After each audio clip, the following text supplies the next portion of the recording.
Fala galera, beleza? É o seguinte, no último dia 21 de agosto completaram-se 34 anos da morte do nosso astro Raul Seixas, rei do rock.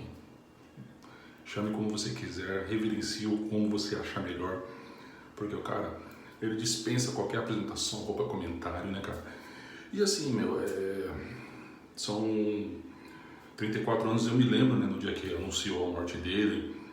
Foi uma comoção assim, tremenda, né, no Brasil, na música, no rock como um todo, porque assim, tipo, dos vários artistas, né, cara, do nosso rock nacional, ele foi assim o primeiro a morrer, né, cara, o primeiro a falecer.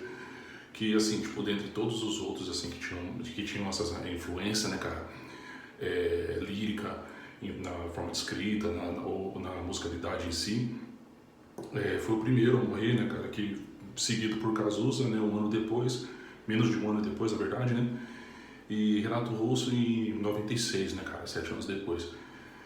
Então, assim, cara, pô, foi aquele caminho ali que eu lembro que o próprio Lobão, numa entrevista, falava, né, citando eles que, pô, 3 cabeças cruciais se foram, né, morreram, né. E enfim, cara, então a gente tem muita coisa assim que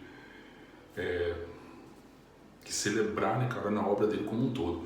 Mas, né, cara, como tem muita coisa assim, muita informação sobre Raul Seixas, e eu ainda vou falar bastante, né, sobre ele, né, tem até um vídeo que eu publiquei há um tempo atrás, né, sobre algumas curiosidades sobre ele, e vou fazer mais, né, mais no futuro, né.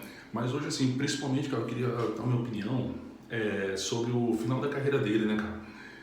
Muito é falado sobre aquela questão da sua convivência com o Marcelo Nova, né, cara? Muita gente enxerga que o Marcelo Nova julga ele como se ele tivesse aproveitado do Raul naqueles momentos finais e tal, para descender, né, já que o Camisa de Vênus estava em baixa, não sei o quê.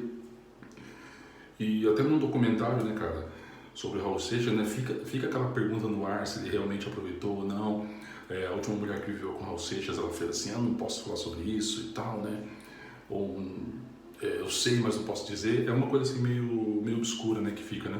Mas a verdade, cara, é que o Marcelo Nova, cara, pelo que eu já li a respeito, pelo que eu lembro na época, pelo que eu sei, pelo que eu enxergo, minha opinião mesmo em si, é que ele ajudou o Raul Seixas a encerrar a vida, cara, de uma maneira digna.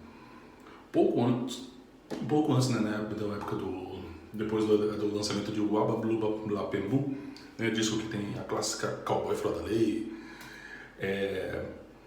ele tava numa vibe assim bem, né, complicada, bem pesada, né, cara, com o lance do alcoolismo, e ele ficava ali na galeria do rock só de cueca e bota, tocando violão sem corda, ali e tal, né, tipo, aí vinha funk, tirava foto aqui, aquela coisa, um dava trocado, ia lá, tomava pinga, tomava alguma coisa e tal, tava assim, doidaço, né, cara, tipo, bem naquela decadência. E o Marcelo Nova, ele foi responsável, cara, por chegar e falar assim, pô, Raul, vamos fazer umas coisas juntos, né, e tal, né, já era fã dele de longa data, né, o próprio Marcelo Nova já disse, né, que o interesse dele pelo rock começou olho ouvindo, né, cara, olho de tolo, né, no rock brazuca, né, vamos dizer assim, né, e, pô, aquele cara lá foi o responsável por essa influência musical dele, né. E ele, cara, chegou lá e puxou o Raul pra fazer, né. Entraram no estúdio, lançaram o Panela do Diabo, né, um disco dupla, fizeram 50 shows, cara, organizaram uma agenda, então, assim, ele foi responsável por dar esse sobrevida, cara, esse sopro, sobrevida não, um sopro de vida, né, mesmo do Raul, tanto financeiramente, né, cara, quanto, voltar a tocar em rádio, voltar a apresentar na TV. E, cara, infelizmente, né, o disco, se não me engano, eu sei que foi quase idêntico, cara. Foi lançado mais ou menos próximo da morte do Raul, não lembro se antes ou se depois. Mas, né, cara, e tipo assim, o cara se foi, mas ele foi dignamente, cara. E isso daí, graças ao Marcelo Nova, cara. Quer queira ou quer não, isso é um fato, né, cara. E essa é a minha opinião verdadeira sobre isso, né, cara. Mas aí, diz aí nos comentários o que você pensa sobre isso, o que você lembra do Raul, qual é a música mais marcante dele, qual o fato que você lembra dele, que você lembra de ter visto. E deixa aqui nos comentários. Valeu, galera. Deixa seu like. Até a próxima.